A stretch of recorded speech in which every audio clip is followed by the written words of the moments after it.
Dali. Mag-hi ka ate. Ako po si... Dali. Na-interview. Hi everyone, we're here at Masungit. Masungay kasi yun. Masungit. Sir. Guys, tingnan nyo. Gabi. Gabi kami mag-hike nila ate. Pasimulan ni Ate Hana. After hours, ang title nito ay Masungi After Hours. After hours? 9, ano Ate Hana tayo magsa-start? 9:30 kayo magsa-start guys ng hike. Ito get up. Chinelas. Pants. Wala lang, hindi dilim nyo. Pants. Shirt. Bag. Si ate, anong outfit mo? Pants, Oh, pants. Oh, dresses, oh shoes. sandals, Sandals. dry fit, and Sorry na. Outfit check. Ate Hana version. Oh. Huwag na yung chan ko. Yes, black bag. Don't pansin na lang the belly. Shoes. Don't mind the belly. Shoes. Oh, shoes. Sana hindi madulas. Parang ang ano. Guys, andito na kami. Pero hindi pa start. Ito yung yun yung lalakaran namin. Yarn. Saan kami galing? Sa Ate Hana. At si ate. Ate! Ay. Ay, ikaw kita. Kita ba ako? Pag ganyan. Yan. saan ka ba? Yan na. Okay na. Pag ganyan. Sobrang liwanag naman. Parang ako kinakain. Wait lang, di ako makalakad. Kasi ganito ka dilim pag wala. Ano oras na? 8:48. 8:48 pero parang 12 midnight na yung datingan dito. Oo. Kuliglig na lang yun. Maririnig mo. Sige na.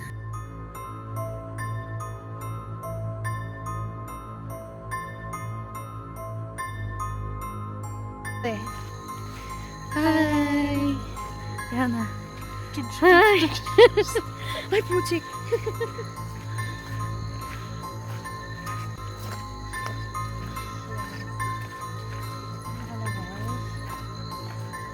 From start to finish, I could not have been Siguro tao yung ano nila logo. Side view ng tao. Anong feeling ko matayo ng masungi? Yung mataas? Parang may ilong eh. Map feeling.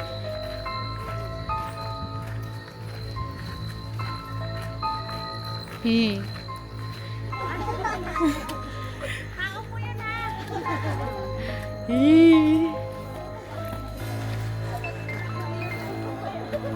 Start na. Ay, sorry. Uy, madilim ate yung stairs. Chicks pala yata ang person. Third batch pa to?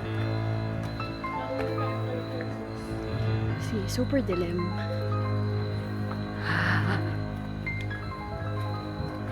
Nakita niyo ba kami?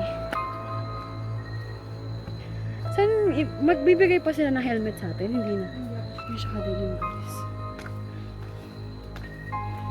Dahan-dahan. Cute oh. May kainan. Oo. Ayan na. Ay, ang cute.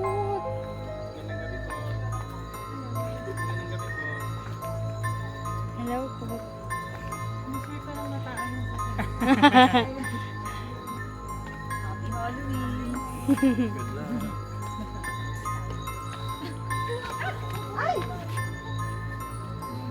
May ano, may helmet. Ay, dinata kami. Uy. Sa ganyan. Mag-hintay lang po tayo ng para dito tayo hintay lang pala din ang sculpture. Kung gusto nyo gumamit po ng palikuran, meron pa tayo dito sa babae. Sabi naman po kayo. Okay. Ay, sige. Para tayo girls. Uy, nakita akong kapre kanina. Ay, katabi ko lang pala yan. Wala pa po ang helmet dito. Opo. Sige, ibibigyan ko lang. Dito po, ma'am, sa left side. Kapag dito yung button na nakaharap natin, headlamps dito po. Sa gilid, dito po sa... Nandito yung Ito. Ay, ito yung button. Yung code po, matagal po, HL69. yung black po, yun. Ayun po. Nakadikit. May headlamp na po lahat. Ayun. Ano daw Ngayon po, buksan? tuturuan ko po kayo paano po gagamitin ang ating mga headlamp. Yung headlamp po, may tatlo pong klase ng ilaw. May pulang ilaw po at may dalawang puting ilaw. Yung gagamitin po natin sa loob ay pulang ilaw, kagaya po nito. Pindutin lang po natin ang pindutan sa taas kapag gagamitin po ang pulang ilaw. Yun. Pinindot ko po ng isang beses para lumabas po ang pulang ilaw at huwag po natin pindutin ng pangalawang beses kasi lalabas po ang puting ilaw. Kapag pipindutin naman po natin ng pangatlong beses, lalakas po ito at hindi po natin ito inirekomenda. Pulang ilaw po yung ginagamit natin kasi ito po yung kadalasang hindi nakikita ng mga buhay ilang o mga hayop na lumalabas po sa gabi. Kaya para hindi po natin sila magambala, pulang ilaw po yung gagamitin. Pulang ilaw din po yung bisang paraan po para makaangkop po ang ating mga mata sa dilim. Ang mga mata po natin may dalawa pong selula. Ito po tinatawag na cones at tinatawag po natin safe na mga naman rods. siya, hindi naman siya Ang mga cones po, ito po yung kumukuha sa mga kulay po na galing sa ating mga liwanag. At ito din po yung ginagamit, pangunahing ginagamit po ng ating mga mata upang makikita po sa umaga. Sa gabi naman po, ang kadalasan pong nagagamit natin ay ang mga rods. Ang rods naman po ay yun po yung kumukuha ng ilaw o nagagamit po natin kapag madilim po. At ito po yung nakikita sa gilid na bahagi ng mga mata. Kaya isa po itong adaptasyon ng mga tao upang makagalaw po tayo sa gabi at maiwasan po natin ang mga banta kagaya po ng mga hayop at mga kalaban po ng ating mga ninuno. Kaya kapag meron po tayong kadalasan nakikita ng mga ano mo, ganyan. kapag meron po tayong nakikita sa dilim po na gumagalaw po sa ating peripheral o sa gilid po ng ating mata, yun pong isang tanda po natin na ang mga rods po natin gumagamit. Gusto lang po namin mapaalala ito sa inyo kasi kadalasan po kapag maglalakbay po tayo sa dilim, kadalasan po napapansin ng mga tao may gumagalaw daw po na sa gilid na nakikita natin. Oh my At God. isa rin po itong paalala na yung mga rods po natin, isa po siyang adaptasyon na siyensya, na evolution po kung saan ito po ginamit po ng ating mga ninuno para makaiwas po sila sa panganib. Pero ngayon po, ang mga rods po natin kasi nag-iikot po tayo, nagagamit po natin ito para makahanap po ng mga buhay ilang sa loob. Kaya panatilihin po natin gamitin ang ating mga pulang ilaw para hindi po tayo makaangkop po ang ating mga mata at hindi po tayo makagambala. Kapag nais naman po natin itong patayin para hindi na po dadaan sa dalawang puting ilaw, habaan na po natin ang pagpindot, mga 4 hanggang 6 na segundo. Kagaya po nito. Pinindot ko po ito sa 2, 3, 4, 5. Ayun. Wala na po ang pulang ilaw. Kaya kapag nais niyo pong patayin ang ilaw, habaan niyo lang po ang pagpindot nito. Kaya ayun. Habang naghahanda din po tayo, may papapirma po kami. Ay, kulay red na tayo. Guys, magsistart na kami. Ay, sabi ko pa, tama. Ate, are you ready? Yes, I'm ready. Ready ka na, Ate Hana? Welcome to my vlog. So kung nandun na po ang lahat, maaari natin mag-umpisa ng ating trail. Sunod lang po kayo sa akin. Ganyan kadilim, guys. Gamit namin red. At kung mapapansin po natin, ito po ay tinatawag ng fusing, isang uri ng kawain. At gusto po pong ipakilala sa inyo ang isa sa mga sinaunang halaman na pinagmulan natin. Ito po, ang halaman na ito ay si Masika. At sika ay pinto ng pinagalan. Noong unang panahon, mayroong iganting kawayan kung saan ginagamit ng kidlat. At mula sa gitna rito, tawag natin yung bat. Pero bago po tayo akyat, ibabagat ipakilala ko po sa inyo isa sa mga endemic na hayop dito sa Pilipinas. At particular na matatagpuan dito sa Luzon, ang tinatawag nating parot. Ito po yung figura po ng kanyang ulo. Para malaman niyo po, ito po yung cloud rat. Daga. Parang daga po siya. Cloud rat or cloud runner po. Cloud rat or cloud runner. Para sa akin, mas madali po ito mga malalaki sa mga. Pero depende po sa inyo. So, panoorin niyo lang po ito. So, paano? May lobby po dito na maaari nating hawakan para hindi po tayo madulas. Papo.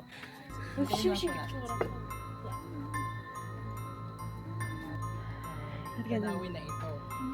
Para po sa inyong kaalaman rin po, si Kuya Rick ay isa sa aming mga rangers na po.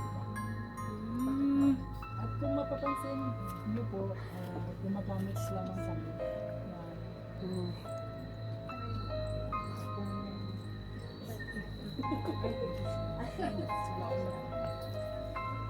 bago ba pabukas kami ng tugas? Go Ate Hana, let's go. Si ate. Kasi nakikita mo yung ano. Hindi, feeling ko lang. Kaya mo. Kaya mo yan. Ganda mo dun. Hindi siya masyadong kita.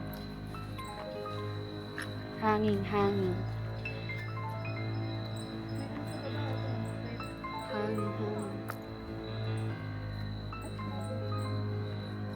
Wee!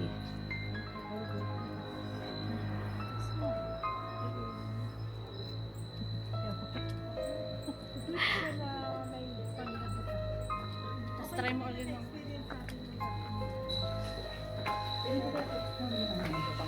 Wow! Yun. Ay, sorry. Sige, baka pumano.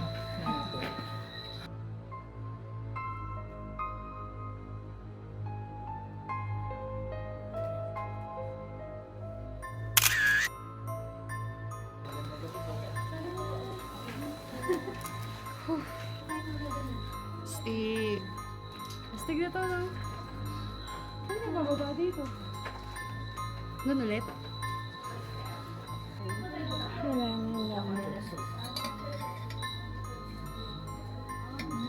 Kailangan lang. Ito nakasalang pa po.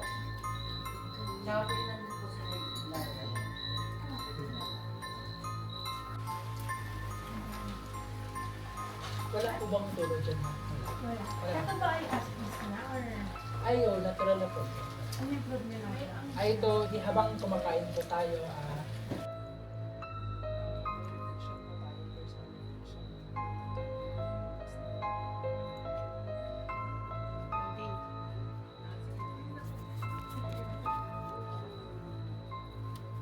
Ay, di nasunog yung akin ah. Nasunog?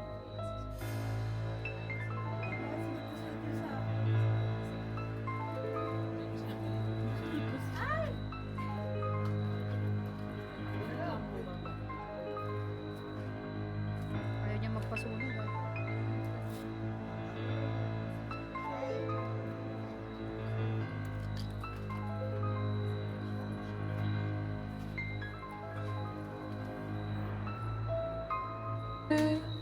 Happy birthday, happy birthday, happy birthday to you.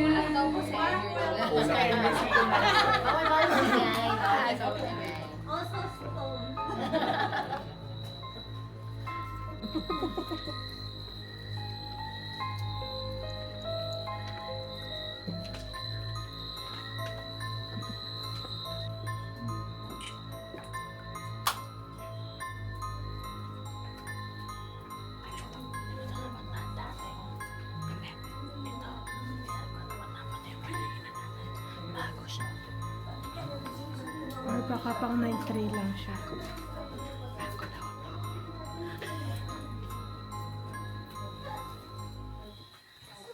Mas mahaba to kanina. Lalagay sila ng kandila. Kasi yung kandila talaga. Kahit ano.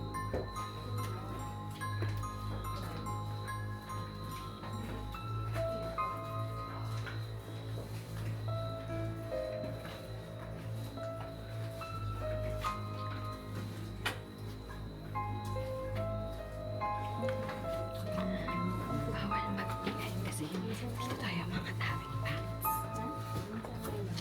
Oops.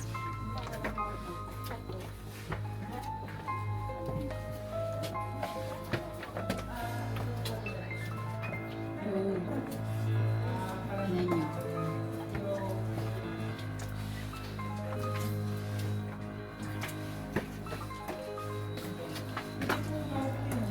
Oh. Pero yun na. Dito sa Pwede mo po. hindi na.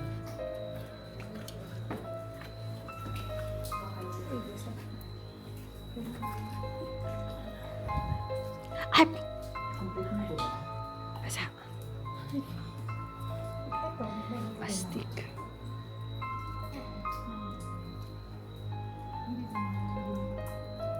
Parang witch to ah. Parang witch hunt. Pwede pa po. Ay, may kwento na naman. Pindong, ano po? Pindong fish. Pitong bayan po dito sa Pilipinas, isa po sa mga pinakakilalang-kilala may ang tinatawag natin mga manananggal. Oh. So sinasabi po sa kwento na ang manananggal po ay may kakayang hatiin ang kanilang katawan sa gitna ng katawan kung saan umaangat ang kanilang iba taas na parte at nananatili naman po sa lupain ng kanilang ibang bahagi po. Karaniwan na nito ang mga nagbubuntis po. May kasama akong manananggal. Yung mga manananggal po, inilalarawan po siya na may pampakatulad po ng mga panitig na nakikita natin sa at nagdagdag po lang siya na kung saan makikita ang manananggal ay siya rin lugar Currently. na makikita natin po ang panikig na pinakamalaki sa po. 111. At tinatawag po yun na Fresh pala.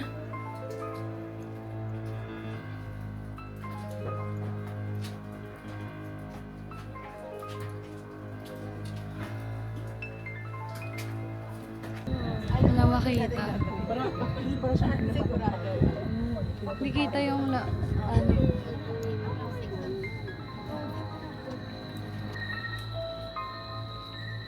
Uy, hangin. Kaltek. Hanggang ilang tao po ba to? 100 din daw. Ere? Charing. Natin si Hindi kami sabay-sabay mga dito eh. Hindi.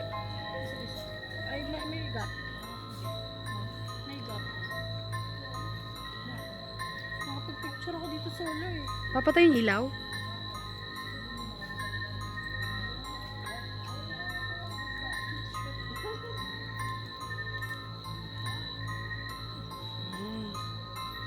Makakita daw tayo ng alitapot dito. Guys. Ayun oh. Ayun. Ayun. Nasa gitna kami ng bridge. Uy! Guys, we're done! Tiana, anong masasabi mo? Well, welcome to my vlog. In my vlogging era. Ano ko siya, guest. Kamusta ate yung, ano? Ay, sorry.